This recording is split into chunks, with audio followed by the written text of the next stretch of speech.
I am Dr. Ross. I'm the clinic director here, and as honored I am to give this workshop, I hope you guys as honored to receive the information. I spend a lot of time researching, reading things to help our patients live healthier lives, and this is just one of the pieces of the lifestyle strategy workshop that we teach, living to 100 gracefully, right? Who here wants to live to 100 gracefully, right? So, tonight's workshop is interactive, all right? So, hope you guys came dressed. Looks most of you guys are, if not, too bad. And we're gonna do some demonstration, but the key focus here is all about core stability, core rehabilitation, posture correction, and how we should be moving, what's genetically congruent, what our body should be moving the way it was designed to move, all right? Things have happened with fitness and exercise in our culture and society over the decades. The biggest thing that has happened is this big emphasis on aerobic exercise.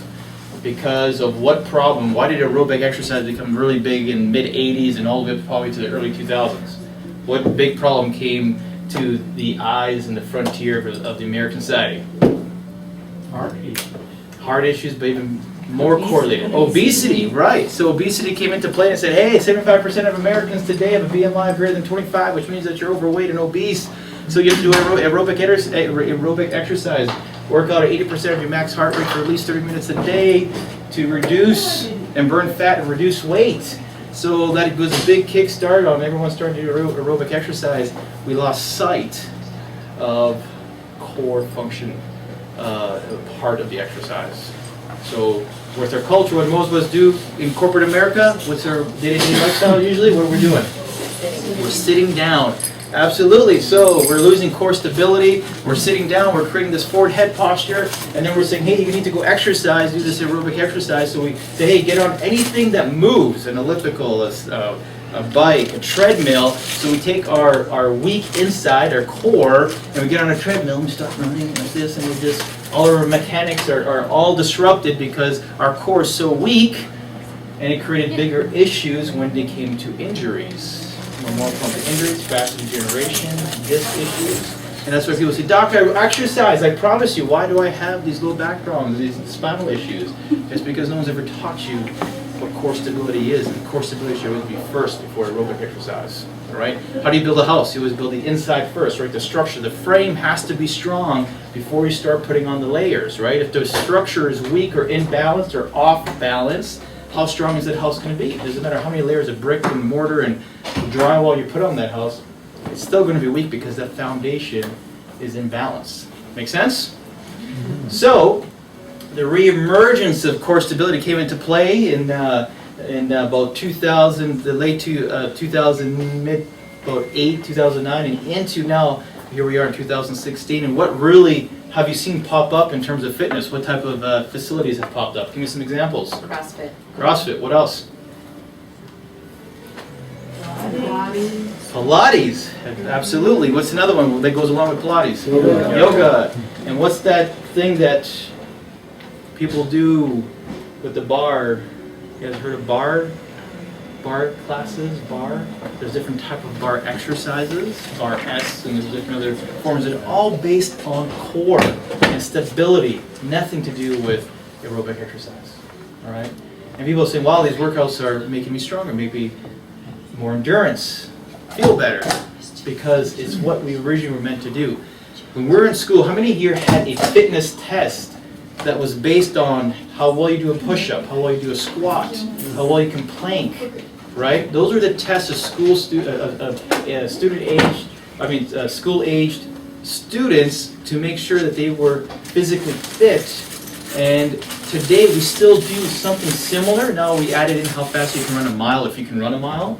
How many Texas students fail that physical exam every single year? What percentage? Does it know?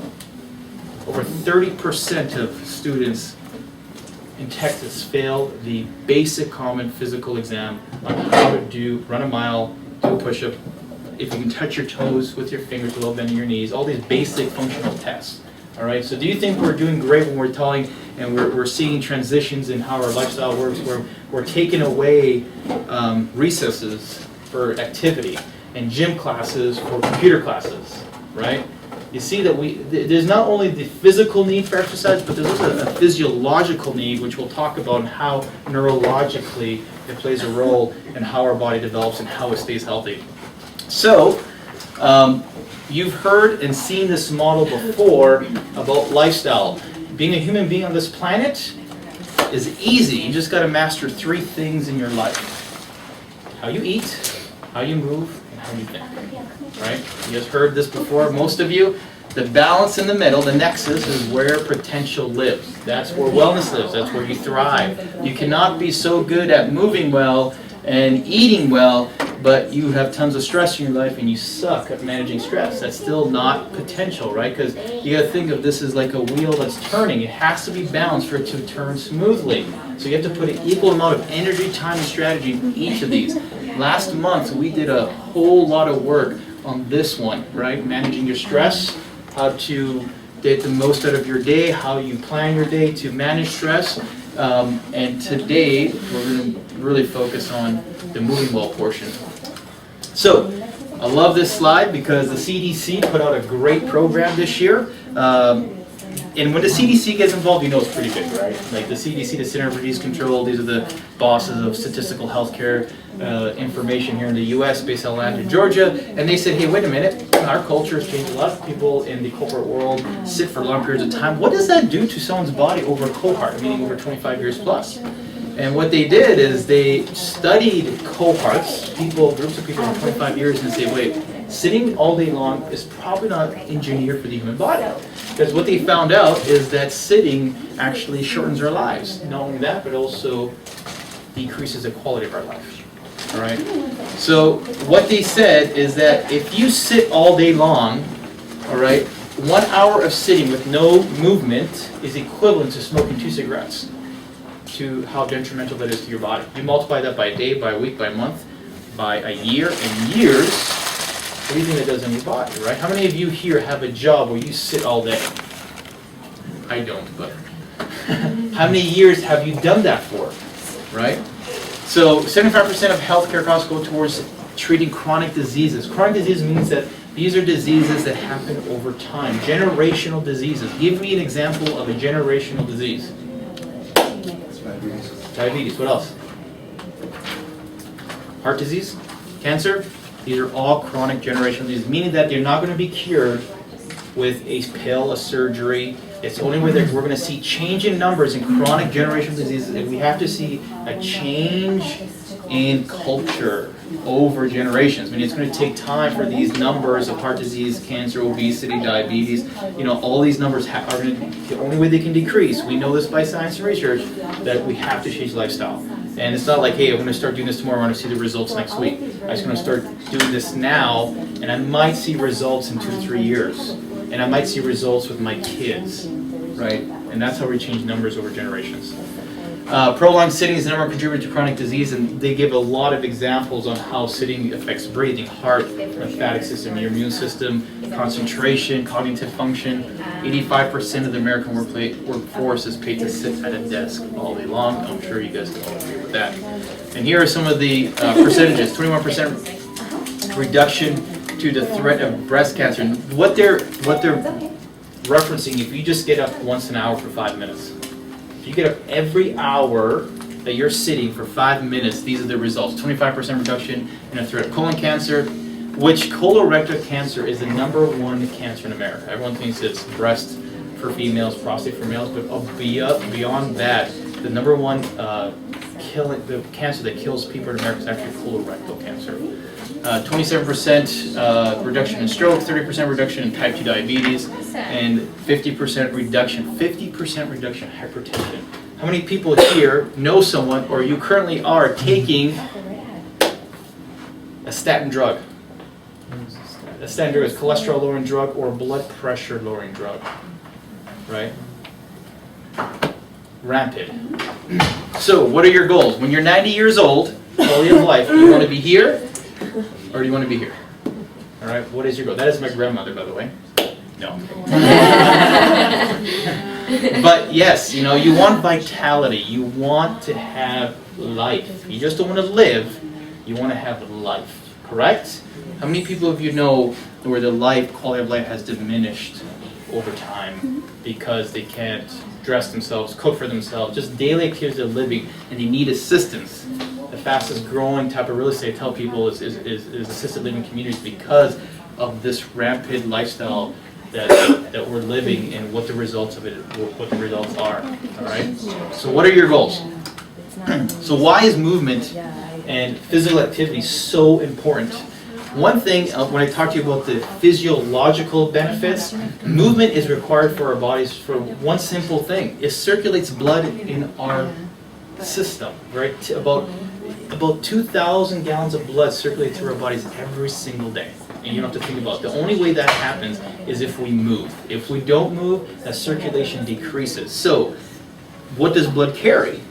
It carries oxygen, nutrition to our joints, muscles, bones, and most importantly, to our brains. All right. So if we're sedentary and we're not moving, we're just losing the fact that we're losing the circulation and the nutrition that blood carries to every single organ, cell, and tissue in our body. And the stimulation part.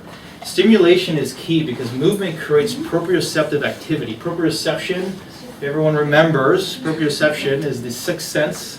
Right? There's a Nobel Prize won for this, but when you move your joints, all right, it gives feedback mechanism to your cerebellum, which is the back of your brain that controls, balance, coordination, and spatial time where you are in terms of where your body figures where you are in time and space. So if I were to put you in a dark room, you can figure out how to walk to the other end of it without concentrating that you need to lift your knee up and watch it and heel strike, toe off. You can figure out how to do that, right? Same thing if I ask you to close, everyone here close your eyes, take your pinky or take your index finger and touch your fingers at the top of your head. Everyone do that? Come on, interactive. Be a player. How many of you found your finger? Right? How did you know where to go? Can you smell it, see it, taste it, hear it? You can't, right? You have to, the motion of your fingers tells you where you are in time and space, right? No different than any other joint in your body. The biggest proprioceptor that live in your body are in your spine, which are called mechanoreceptors. The more movement you have your spine, the more what we call afferent synapses to your brain to help your body recognize where to adapt to its environment. All right? So that's the physiological part of it. And our goal here, obviously, is to correct where this has gone wrong, where there's misalignments in your spine that are called subluxations that only do not move the spine properly, do not fire those afferent synapses to your brain, but where those joints have become fixated, misaligned, and most importantly, that starts to interfere with nerve interference, which is what we call a subluxation. So our goal is obviously with the intersegmental adjustments, we're fixing the joint from a structural level. You add the exercising, which we'll talk about tonight. You take away your bad habits, meaning all the things that cause your body to get that way. All right, poor sleep habits, sitting postures, ergonomics, injuries over time will give you results. Right? Pretty easy equation. All right. You probably saw this one, but I love this. Cartoon. The doctor says, what fits your busy schedule better? Exercising for 1 hour a day or being dead for 24 hours a day? What's better? So, core musculature. Muscles have a role in our body, and everyone understands that a muscle is act as a lever and pulley. It is to move a joint. That's the primary role of muscle, regardless if it's your bicep muscle or spine or a spinal muscle. It's to move a joint. That's the primary role. When the joint becomes injured or does not move properly, does the role of the muscle change?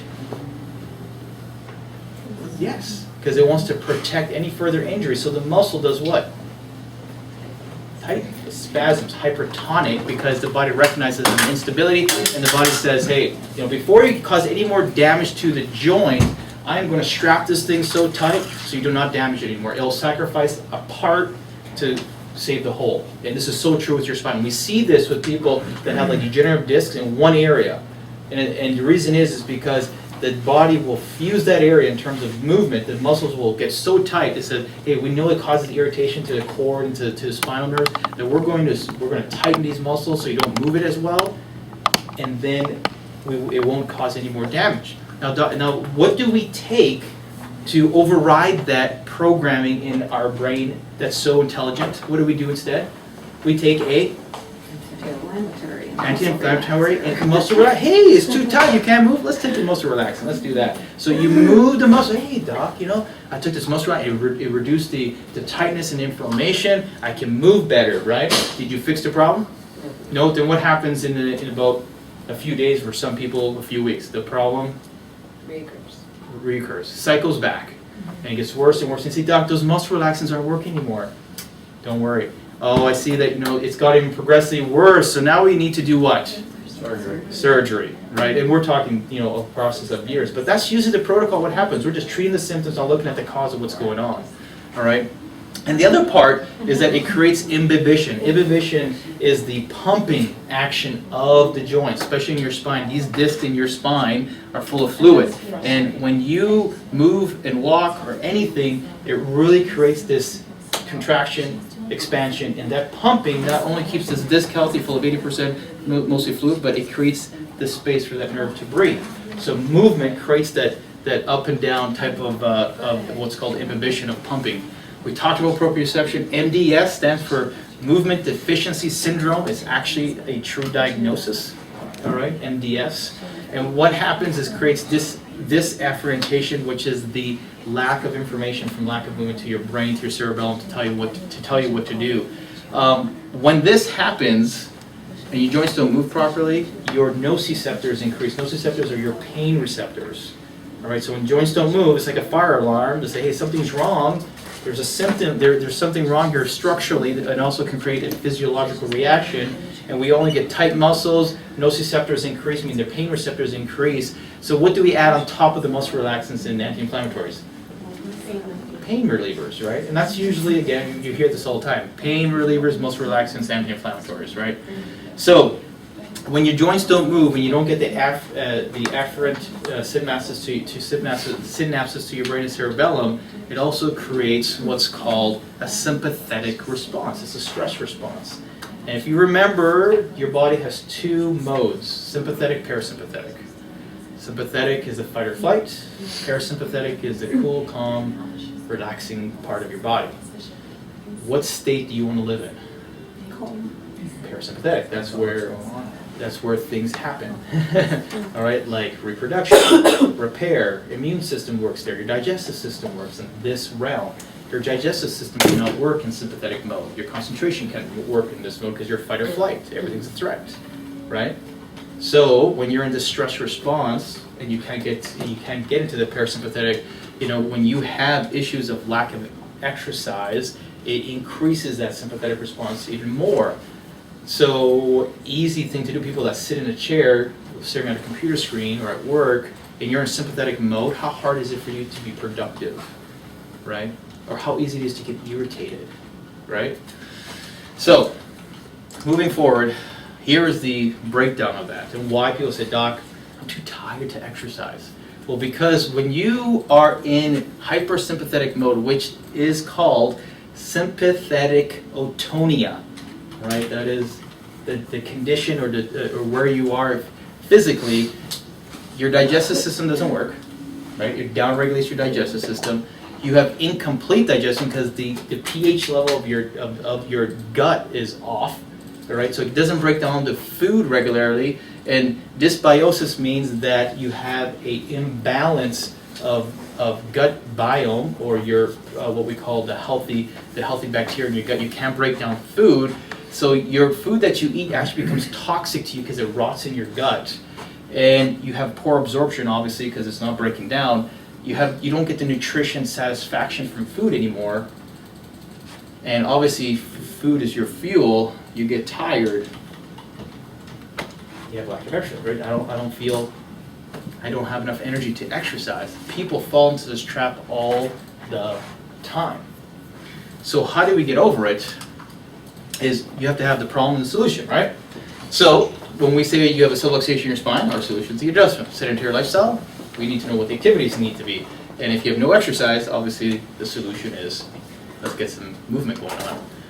The most important core muscle around your spine is a transverse abdominal muscle, because it is the horizontal sheet in the front of the abdomen.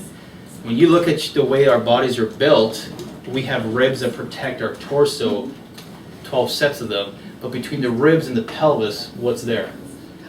There's only one stick. It's your spine. It's the lumbar spine that holds it all up, and it tries to balance it. That sheet that goes around it, that transverse abdominal muscle, is almost like the base or legs for that stick to stand nice and tall. All right. So when we talk about core musculature, we want to make sure that the transverse oblique is always being fired. All right. And the way you can think of this is how do you fire the transverse oblique? If someone's going to sucker punch you, right? And what do? You right, to kind of block it. You're firing the transverse. Right? So when you're doing core exercise, always think that someone's going to sucker punch you, and you just get and hold that tone. And as we go through these exercises, it's always going to be what we call stimulating the core. Always think about someone's going to sucker punch you. All right? Everyone here heard of a Kegel? A Kegel exercise. Oh, yeah. You guys heard of that? Same idea. What do they tell you on how to do a Kegel exercise? What do you think of? Tighten your butt. What? Tighten Tighten your butt, but basically, you know when you have to urinate so bad, right? And you gotta hold it. Same idea. It's like you just gotta, everything just gets nice and tight and concentrated. Same idea if I tell you you're gonna take a sucker punch. Same idea. You have to get everything nice and tight. But obviously we have the other. When you stimulate the transverse oblique, you are going to some degree going to stimulate the rest of the core muscles between. Again, most of them lie from the base of the 12th rib to the top of the pelvis. All right, you have the erectus abdominis, the external obliques, and then the multifidi are the muscles that join the spinal vertebrae to vertebrae. Right, all very important. We're going to stimulate and exercise each one. So, what happens when I told you about when we see spinal decay and lack of movement? This is a lateral view of a neck, healthy, beautiful. Everything's about arcs, right? Our neck ideally should be a 63-degree curvature, and our spine is based on. And anyone here who's an engineer will know that arcs are very strong. Just look at the 360 bridge. Why it's built that way. All right, the arc forward in the neck, backwards in the thoracic, forward in the lumbar, not only create a spring, all right, but it creates a lot of stability for the segmental regions of the neck, the thoracic, and lumbar. So everything is based on arc, all right? How your posture should be is based on how well those arcs are maintained. So when that arc is lost, it creates abnormal movement, all right? And you can see the difference in disc spaces and what that happens. You cannot feel that disc degenerate until it becomes a symptom. And usually it takes about 4 to 5 years to show that up on an X-ray before it becomes a clinical symptom. Why is posture so important? All right, there's a lot of literature out there about posture, but I love this one in particular because it hits it right on the nose when it says posture relates to every physiological function from breathing, blood pressure to hormonal changes. All right, just the way you stand influences all of that. All right, so how many of us have been taught about functional movement in terms of what our body's engineered to do, right? We don't get that in school, right? You actually have to go figure this out, or someone has to tell you, hence why we're here, because you're not really taught this. Our country has one of the highest rates of osteoporotic women in any industrious country in the world. All right, why is this? Why do our bones decay so quickly? Due to the mobilization of lack of movement, your joints, your muscles spasm, and they become encapsulated, and it starts to create fibrosis and scar tissue. And when that happens, the inhibition doesn't happen as well. Blood cannot get to those joints, and they start to decay. Why do women bones decay more easier than males? Not even to get to all the details, it's because of their hormonal makeup, right? Women's hormones are a lot more complicated than guys' hormones, right? We just have to worry about one hormone, all right? Women have to worry about a lot more, all right? And when that happens, and especially with osteoporosis, the biggest one is that it interrupts with estrogen, progesterone, calcium to the bones, phosphorus to the bones, all that gets imbalanced, and the bones become soft, and this is why women suffer more hip fractures, here in America past the age of 65, the industrialized country as well. And when the hip fracture happens, usually what has to precede it? Usually what you hear when someone said, oh, they fractured their hip because they fell, right? And it's all because of stability, right? So the structure's already weak. They take on a stressor like a fall that the body cannot just handle, and obviously it fractures the femur head. So movement as well will decrease arthritic changes. Yes. Can I add something? In my nutrition background, they taught us that actually the bones become so like holes, pores, that they break and then the people fall. Yeah. But I believe, yeah. a lot of times it's because the bones were so brittle and they just broke, and that's why. That the fracture happened before the fall. Yeah. Yeah, that's true. That is true. So arthritic changes in the bone, which you saw in the X-ray, the osteoporosis we talked about, and sarcopenia is the loss of muscle strength, right? And we see this as aging happens with people. They lose muscle, bones get brittle, and arthritic changes. So when we talk about all the hows, all the whys, why this is so important, that's why, before we get into the hows, because this is what we're going to do next, is how do we do this? So I always tell people, you need to understand the why before the how. Because if I just told you the hows, the chances of you following through is next to none. If I told you how big it is and why it's so important, the chance of you following through with the strategy is a lot higher. All right. So, how do you measure posture? How well do you know you are, standing up correctly, or how incorrect your posture is? A really quick test is to get up against a wall, a flat wall, and just naturally stand. And the way to get into neutral position is to close your eyes, nod your head up and down a few times, and when you feel that you're in neutral position, you open your eyes, and then you back up to a wall. And there's three things that need to touch the wall all simultaneously. Back of your head, your two shoulder blades, all right, and your buttocks. All need to touch at the same time. For most people, their buttocks will touch first, all right, and their shoulders will be anterior, their shoulders will be internally rotated, and their head will be forward, right? But that's your goal, is to get to that position, all right? And when you say, oh, doc, I'm just going to start standing up straighter, that's going to fix things. No, because now you start to compensate to get there, right? So even there's structural abnormalities or there's joints that don't move properly, you're compensating with other joints to get there. So you might still have the internally rotated shoulders, and you're not hyperextending your head. Oh, it's touching, doc. I'm good, right? And it isn't just as well. You have to condition it that way, all right? So life extension exercises.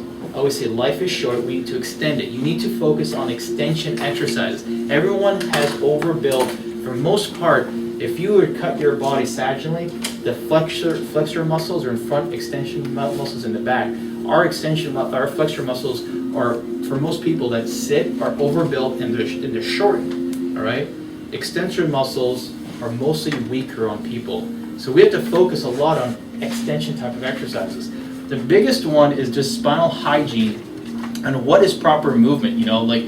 How should our spine move? So I always tell people, get in a neutral position, nod your head up and down a few times, and every morning, just like you floss your teeth for dental hygiene, this is spinal hygiene. And I do this every single morning, is you get in your neutral position, and you just do ranges of motion. Tuck your chin in, all right, flex your neck down, and you can do this with me if you want, and flex your neck down.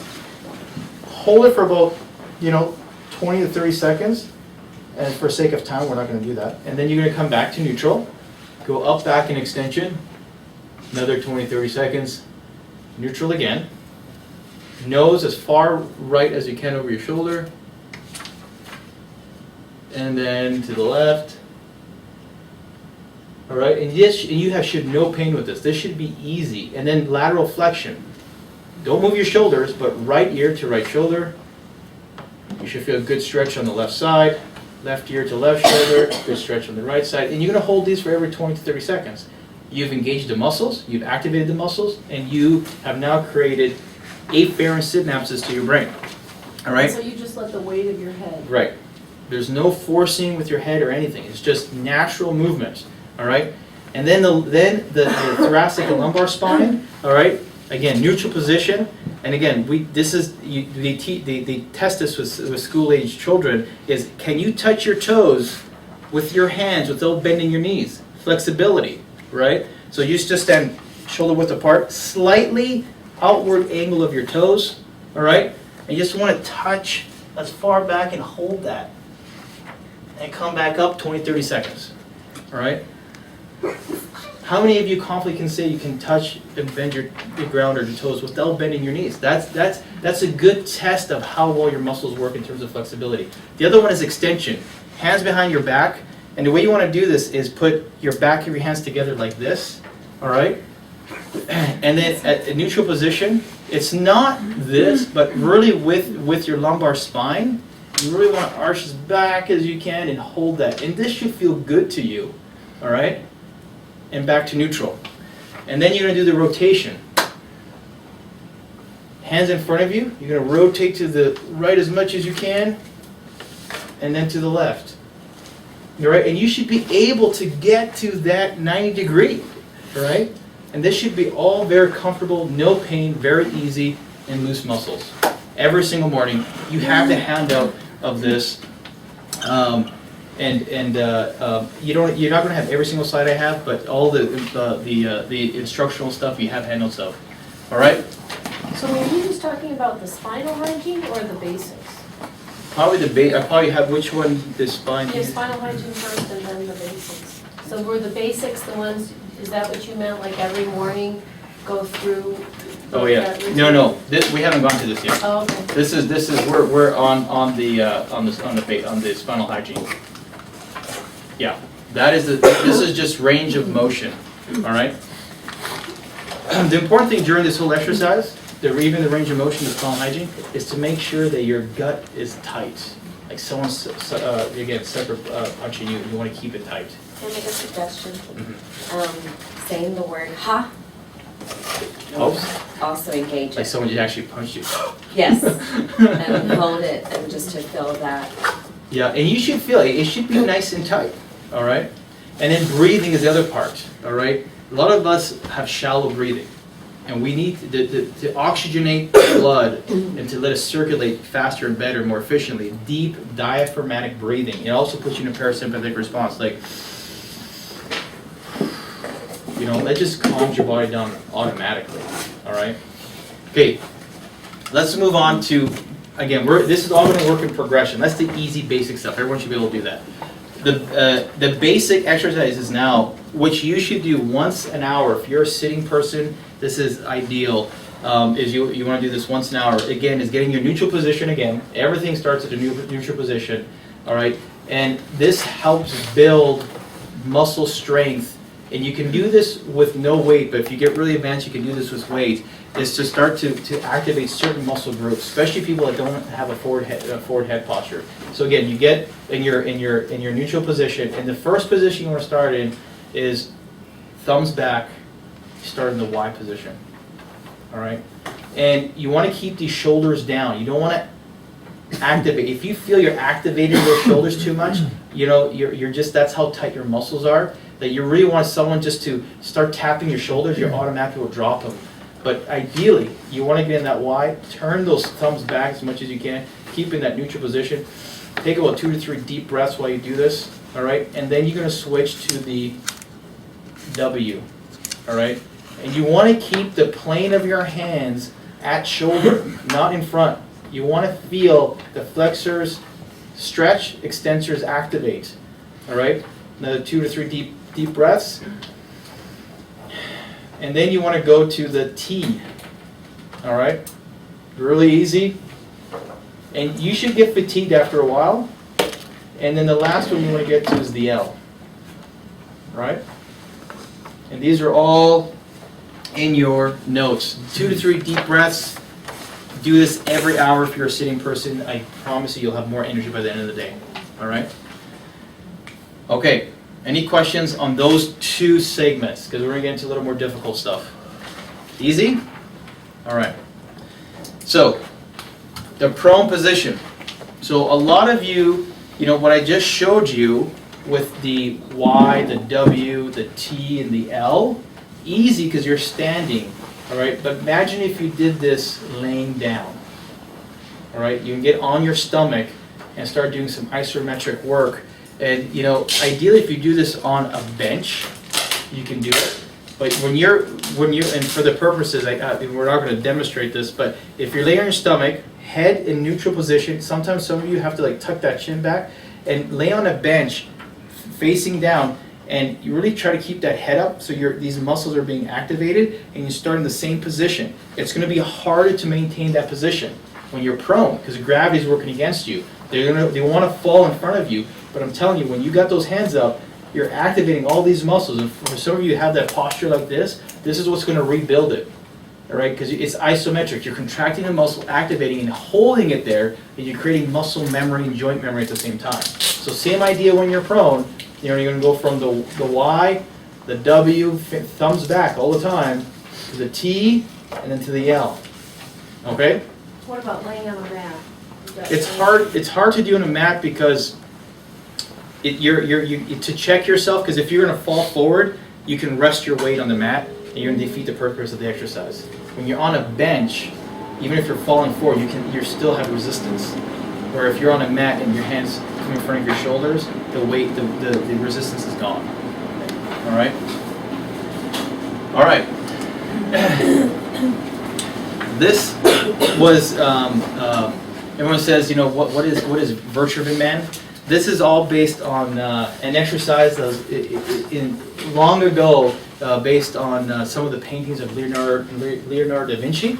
All right, you've probably seen some of these schematics, but it's all about, who here saw that picture? I have it in my room with the person standing like this, the balance. All right, this is where this comes from. All right, and how to do this exercise, same idea, and you don't have to do this every day, but incorporate it into your workout, in your warm up, or even on your cool down, is you start always in 12 o'clock position, all right? Thumbs back all the time. And again, neutral position, 12 o'clock, hold it for 20, 30 seconds, and you just start moving your hands down the clock. Then you go from 11 to 1, hold it for 30 seconds, and you're gonna get tired. And if you get really good at this, you start adding a little bit of weight. You can start holding 2 to 3 pounds, and you can see how hard this is after a while. And then you're gonna go 2 to 10, 3 to 9, 4 to 8, 5 to 7, right? And then when you get to 6, you're actually going to come back, and the same idea, you're going to go back to back like this and get those arms up high and hold that position, all right? Again, this all builds arc of your neck, keeping the thoracic spine arched, and fighting for that lumbar curve to keep it maintained, right? And it's great if you do this in partners because you can check yourselves in terms of posture, or do it in front of a mirror, okay? The body ball. So a lot of you, and this is, let me see, yeah. So when you guys sit down, all right, a lot of you who sit all day, I'm just going to use a regular chair first, and then we're going to use the body ball. Some of you don't even have the strength in your core to sit on a body ball because you get fatigued and you lose your posture. And how many of you ever thought about how you sat in a chair? Right? Most people, that's when they sit down there. Right? When you come into my room to get adjusted, right? Imagine the shock that your body goes through. Imagine if you do that a few times a day, right? If you really think about how concentrated this should be, right, when you sit down, all of it should come from core. Again, someone's going to sucker punch you, but if you were to sit down, concentrated, and you can even use your arms before you even use this in a ball, but use your arm as a counterbalance. You're activating core when you do that. This, passive. No muscles are engaged whatsoever, right? You're just hoping that your body doesn't collapse by the time you get in that chair, right? So just basic, before you even say, Doc, I'm going to get into squats and all that, I'm like, hey, hello, let's take some baby steps. Just start practicing, like 15, 20 repetitions, all right?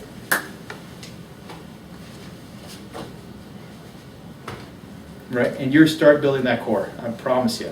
Now some of you can't even, when you get, this is easy because obviously gravity's helping you, but you say, Doc, I can't get up like that. I need help, right? Because you can't get, your core is not strong enough. So when you do that, still, get that core engaged, and try just one hand, just to get you a little head start up out of that chair. All right? But always focus and getting that core engagement even when you sit every single time. All right? Day to day. So when you're comfortable with the chair, then you can start moving on to more fancier stuff. The ball, right? Now, this is a ball chair, so there's a base. The ball's not going to move on you, right? So same idea, but the surface is imbalanced. So when you sit, right, that's a little too high for me, but say you get the idea, right? You're just going to create a little bit of imbalance at the end there, right? And imagine working on this while core is being activated, all right? Better than a passive type of ergonomics where you're just sitting there all day long. Make sense? And then, beyond that, a ball that is not, you can use a wall for stability. This ball's a little warped, but it doesn't, there's no base, so you gotta be really good about that. Whoa, right? Because it gets really unstable, right? And you get up, right? Right? It's just activating to a higher degree. Then when you're working, our body moves in 3 planes of motion, like we said. Flexion, extension, lateral flexion, side to side, and rotation. That imbibition to stimulate those joints and that disc ever so slightly, it's not this, but if you start to hold a Kegel, release a Kegel. So you hold a Kegel, release it. Hold it, release it. And then you start doing this really fast, you start to create this, ever so slightly, you create this inhibition. You creating hydration to the discs, but you're also activating that core musculature. You say, Doc, that's so easy, right? You get really comfortable with this. Then you start adding other tools that create more instability. So, and you should do this barefoot, but if you were to put a wobble board where because your feet are your stability points. So even if you get really good at it, you can try putting your feet together, and stand up, sit down, right? It makes it harder, but then you can start adding things like a wobble board where you're standing on the wobble board, right? And you're just firing those muscles so much right now, right? And you get really good at it. You can start doing 1 foot. You can get really crazy. You get someone to throw you a ball, catch it, bring it to center, and keep that balance going.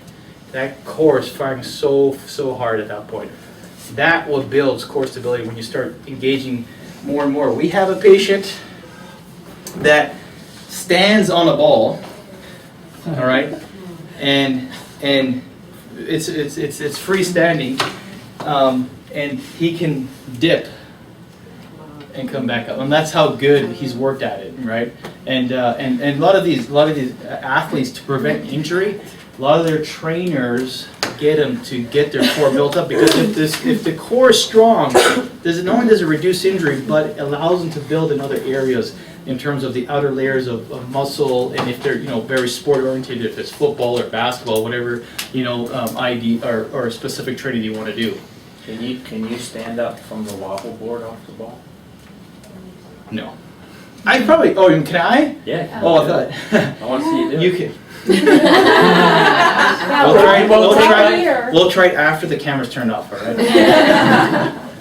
I'm learning this as long as you. Like the squat, we're going to get to a squat here. But I mean, everyone talks about the squat. I think the squat is the most improperly taught technique to kids, because right away they don't even teach them technique. They start putting weights on a bar and they start, hey, start doing a squat, right?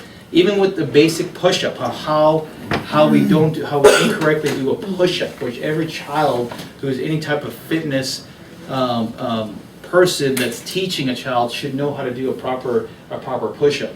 So when you do a push-up, all right, again, a squat and a push-up are all core exercises. People don't realize this, but push-ups is very much a core exercise. Who here has heard of planking? Right, planking is a very good core isometric exercise. And easy things when you do a push-up, I don't know if you guys can see in the back, but again, you want to hold the gut, right? Like someone's going to sucker punch you. And when you get down on the ground, check yourself by making sure that your nose, chest is touching, and you want to hold that like a tabletop. And when you come up, you want to hold that, All right, and when you come down, same thing, touch the ground. Don't do this. Come down and check yourself so you're making sure that your posture is correct. And when you look at the push-up position, all right, you want to make sure that everything is arched. You're maintaining the lumbar spine, you're arching the thoracic spine, and you're arching that neck. Where people do wrong is what they call the pike position, is when they're doing a push-up and they raise their butt up.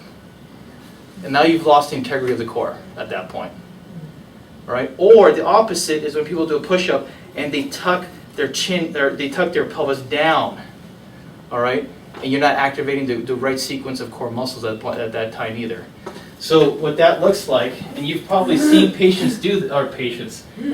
do this, is when they're doing a push-up, you see them like this. Okay, I'm ready.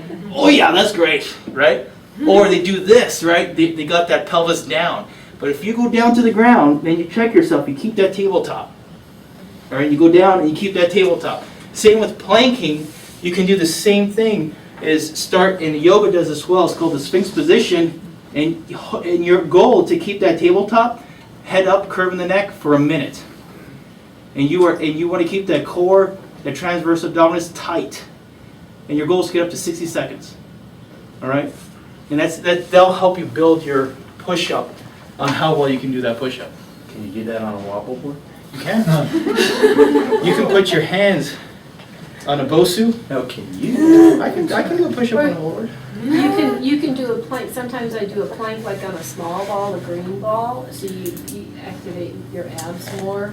You mean the ball is, your feet are on the ball? No, my elbows are on the ball. As long as you're maintaining, A straight body. right, because if you're doing the plank on a body ball, but you're in the pike position, Right. you're not activating correctly. So as long as you keep that neutral base position, you gotta make sure it's done correctly. Okay, the last one, the squat. There's two parts of this. The basic squat. The basic squat. So when and I'll tell you, so most trainers or good trainers will tell you to master a squat, it takes 2 to 3 years. Right? To master how to do a squat properly. I'm going through this right now, and how all the functionality that goes with a squat. But when you do a squat, the best way to do is do it no weights. All right? Some of you have contraindications to do a squat because your lower back is so deteriorated that your body can't even handle the squat. And you're better off just, using the chair technique, right? When we sat down on the chair. But when you do a freestanding squat, use the same as your arms as a counterbalance. Your ear should be over your shoulder. Never change that. Shoulder over your pelvis, knees, and ankle. Shoulder width apart, slightly angled out. And when you do the squat, you want to come down. Your heels cannot get off the ground, and you want to break that 90-degree part of your leg. When your legs come down to 90 degrees, you need to break that to go below 90 degrees. A lot of people will tell you that's not good, but you have to, because if you don't, if you stay above 90 degrees or at 90 degrees, it's going to create patella problems, knee issues. A lot of people that squatting correctly will develop knee problems because you got to break that 90 degree so the right muscles get activated, especially your hamstrings, to support your weight. If not, your knees get locked and it'll tear the meniscus over time. All right? So, squat, always neutral position, all right? And chest out, because you want your shoulders to be underneath your ears, and always use your hands first. Now, if you say, Doc, I can't get down that far, or you get down and your feet come off the ground, the flexibility is not there. You need to go back and start working in the chair. All right. Some of you, a good thing to do, because you sit so much that these muscles get so short that you need to elongate them or stretch them. A good tool is to use a foam roller to do that. All right. Now the last part is the advanced squat. And any of you here, who's here has done CrossFit before? They follow this protocol pretty well. I'm going to grab this dowel here in a second because we need to use this. The advanced squat is when you're changing the center of gravity to a higher place. Because who here knows where your most common center of gravity is, or for most people, where is it? It's usually at your navel. L3 is usually your center of gravity. So if you can do things that keeps that center of gravity down low, exercises are a lot easier. But you know, when you change the center of gravity, but you taking a dowel or a broomstick and you start to bring that center of gravity higher, all right? Now, just like if you were to hold a ball, right? If I told you to hold it on a stick and balance, it's a lot harder because the center of gravity is so much higher, and where the base is, you know, it creates a lot of instability, right? Same idea with your body. If we can raise that center of gravity, you're increasing the activation of the muscles and how fast they're firing, all right? So if you get past the basic squat and you get to the advanced squat, this is really hard, especially keep your feet on the ground. So when you do this, same idea, you know, you want this behind the head, neutral position, proud chest, deep breaths, slightly angled out. And when you come down, you need to break that 90 degree and then come back up again, all right? And that gets really tough. I'm having a hard time doing it actually, all right? Because when you have to come down and keep those heels on the ground, you know, and break that 90 degree and come back up, you know, you're using all core muscle to fight for that lumbar curve and to get back up again, all right? You can use a broomstick, you can use, you know, anything that will hold a golf club, anything that will hold your center of gravity up nice and high, all right? Who here has done some of this advanced work? And it gets really tough, but it really starts to build, you really start to see a change in stability, core, but most importantly, how it corrects your posture. So in closing, I'm a little winded, but I'll stay for questions, but I really believe like if we start doing these things over time, and not only us, but we start teaching the younger generation, the earlier we start planting these seeds on, not only how to move physically, core stability, nutrition, stress management, I mean, like that's how we're going to change things moving on in terms of what we're seeing here in terms of our health. You know, if you look at some of the statistics of how we live and the chronic diseases that we deal with, not even adults but kids, I mean, like it's horrific, and there has to be some sort of culture change. A really good book that I urge a lot of people to read, I probably mentioned this in one of the first consultations that we teach, is called the China Studies. It's a great book. It's written by two MD doctors here in the US, a father and son, that basically went to Asian countries, mostly Japan, and studied cohorts of people, again 25 years or more, and just studied their lifestyle. And why do Asian countries, Japan's been number one for many studies, that they have the healthiest population in the world amongst industrialized countries, and why that is. Why don't we have the rates of heart disease, cancer, diabetes, obesity like we do here in America? And it's all based on lifestyle. And they go and they break it down day by day, strategy by strategy, from mental, nutrition, physical, on how and why that happens in that type of culture, and why we should be doing the same type of things here in our culture as well. So you guys got the handout. I'll stay for questions, or you guys are free to go. All right? All right. Thank Thank you. you.